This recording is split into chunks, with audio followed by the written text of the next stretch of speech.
When billionaire Arthur Sterling died, the tears at his funeral were scarce, but the hunger for his fortune was palpable. His 3 adult children stood in the rain, their eyes fixed not on the casket, but on Sophia, the young nurse Arthur had married just 6 months prior.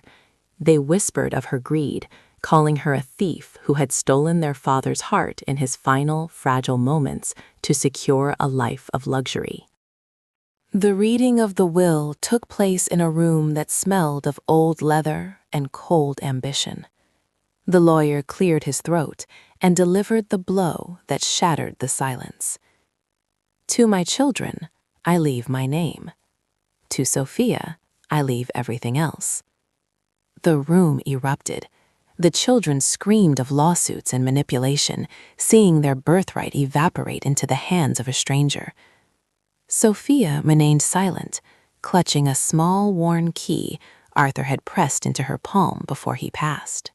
Days later, the children stormed the mansion, demanding Sophia hand over the accounts. "You want the money?"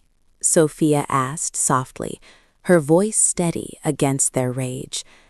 "Arthur told me you would come for the harvest without ever tending the soil." She led them not to the bank, but to the dusty basement archives, stopping before a massive steel vault. "He left me everything," she repeated, "and now I understand why." Sophia turned the key. The heavy door groaned open, but inside there were no stacks of gold bars or bonds. The room was filled floor to ceiling with ledgers, lawsuit files, and letters from people Arthur's empire had crushed. "This is the inheritance," Sophia revealed. "His wealth was built on debt and sorrow. He left me the assets, but only on the condition that every penny is used to pay back the moral debts recorded in this room." The silence was deafening. The billions existed, but they were contractually bound to a trust of restitution. Sophia looked at the stunned heirs. "You can have the money," she offered, holding out a pen, "but only if you take the job of managing this restitution.